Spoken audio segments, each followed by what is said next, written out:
គ្រប់ជំរាបសួរដល់ប្រិយមិត្តពុកម៉ែបងប្អូនជាទីគោរពពុកម៉ែបងប្អូនប្រកាសជាទទួលជ្រាបហើយនៅដំណឹងដ៏ល្អមុនថ្ងៃឆ្លងឆ្នាំសម្រាប់កម្ពុជាយើង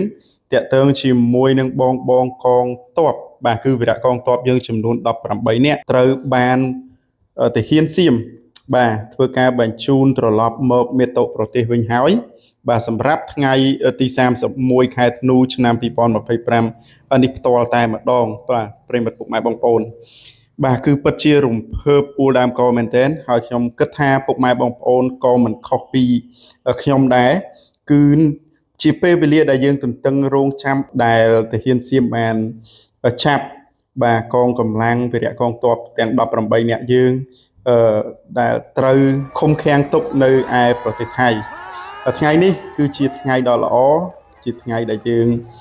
ទទួលនៅវីរៈកងទ័ពទាំង18នាក់តាមព័ត៌មានច្បាស់ការគឺលោកជំទាវឧត្តមសេនីយ៍ឯកម៉ាលីសុជីតាអ្នកនាំពាក្យក្រសួងការពារជាតិនៃព្រះរាជាណាចក្រកម្ពុជាបានធ្វើការជម្រាបជូនសាធារណជននិងអ្នកព័ត៌មានជាតិអន្តរជាតិឲ្យបានជ្រាបថានៅច្រកទ្វារព្រំដែនអន្តរជាតិ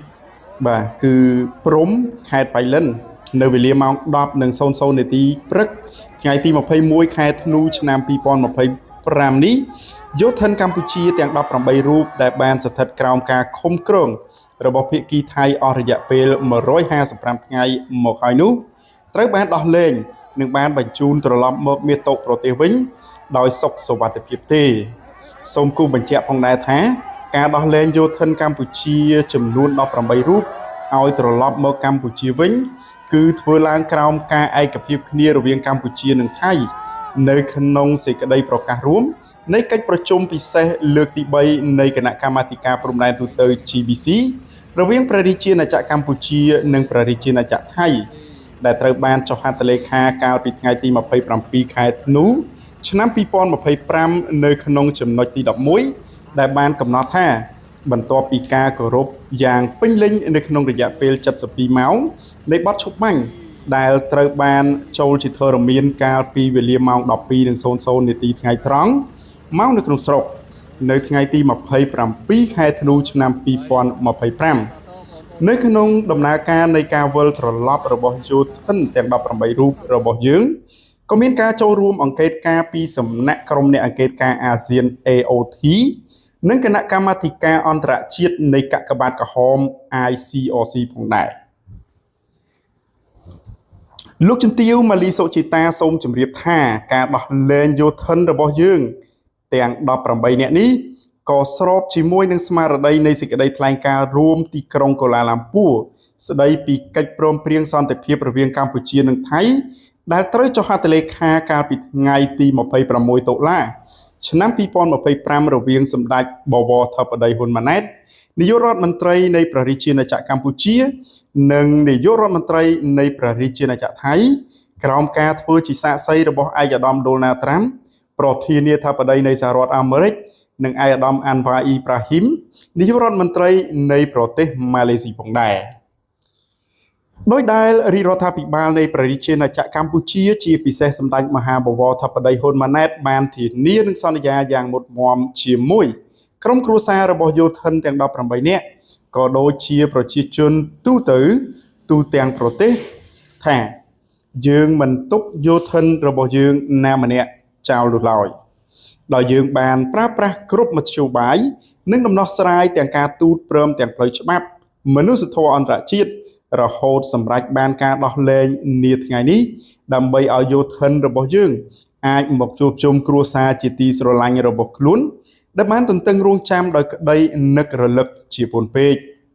រាជរដ្ឋាភិបាលនៃព្រះរាជាណាចក្រកម្ពុជាក៏ដូចជាប្រជាជននៅទូទាំងប្រទេសសូមថ្លែងអំណរគុណយ៉ាងជ្រាលជ្រៅបំផុតជូនចំពោះភាគីពាក់ព័ន្ធទាំងអស់ដែលបានចូលរួមសម្របសម្រួលជាបន្តបន្ទាប់រហូតឈានទៅដល់ការដោះលែងយោធិនកម្ពុជាទាំង18រូបនៅថ្ងៃនេះកម្ពុជាសង្ឃឹមយ៉ាងមុតមាំថាការដោះលែងនេះនឹងចូលរួមចំណែកយ៉ាងសំខាន់នៅក្នុងការកសាងការជឿជាក់និងជំនឿទុកចិត្តព្រមទាំងបង្កើននូវបរិយាកាសអំណោយផលដល់ការលើកកម្ពស់សន្តិភាពស្ថិរភាពកិច្ចសហប្រតិបត្តិការអភិវឌ្ឍនិងការវិលត្រឡប់ទៅរកភាពប្រក្រតីភាព នៃទំនាក់ទំនងឡើងវិញដើម្បីប្រយោជន៍ដល់ប្រទេសនិងប្រជាជនទាំងពីរនាពេលដ៏ឆាប់ខាងមុខអាស្រ័យដោយបានជម្រាបខាងលើសូមសាធារណជននិងអ្នកសារព័ត៌មានជាតិនិងអន្តរជាតិមេត្តាជ្រាបជាព័ត៌មានបាទចឹងនេះគឺជាការសេចក្តីថ្លែងការណ៍ក៏ដូចជាសេចក្តីប្រកាសព័ត៌មានរបស់លោកជំទាវឧត្តមសេនីយ៍ឯកម៉ាលីសុជាតាអ្នកនាំពាក្យក្រសួងការពារជាតិនៃព្រះរាជាណាចក្រកម្ពុជាតាក់ទងជាមួយនឹងការដោះលែងក៏ដូចជាការបញ្ជូននៅវីរៈកងទ័ពចំនួន18នាក់របស់កម្ពុជាមកដល់មាតុប្រទេសវិញដែលត្រូវបានកងទ័ពថៃធ្វើការចាប់ឃុំក្រងពួកគាត់អស់រយៈពេល155ថ្ងៃដែលនេះគឺជាដំណឹងដ៏ល្អមែនទែនសម្រាប់ក្រុមគ្រួសាររបស់បងវីរៈកងទ័ពទាំង18នាក់ក៏ដូចជាប្រជាជនកម្ពុជាទូទាំងប្រទេសផងដែរដែលទន្ទឹងរង់ចាំអស់រយៈពេល155ថ្ងៃមកនេះពួកយើងទាំងអស់គ្នាសូមលំអោនកាយគោរពនៅវីរភាពរបស់បងកងទ័ព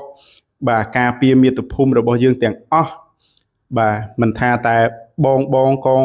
ទ័ពក៏ដូចជាវីរៈកងទ័ពទាំង18នាក់ទេគឺនៅមានវីរៈកងទ័ពដែលឈរជើងការពារនៅតាមព្រំដែនរវាងកម្ពុជាថៃបាទទាំងអស់ទាំង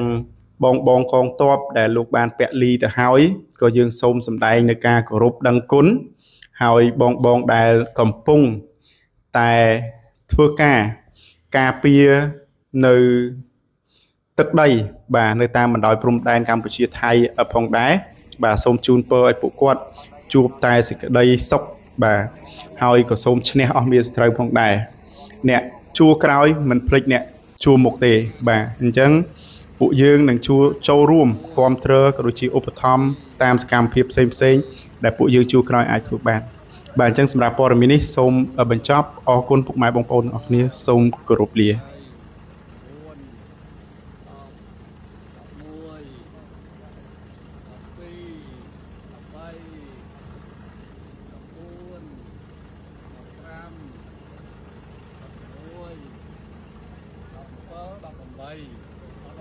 បងប្អូនទាំងអស់គ្នាបាទ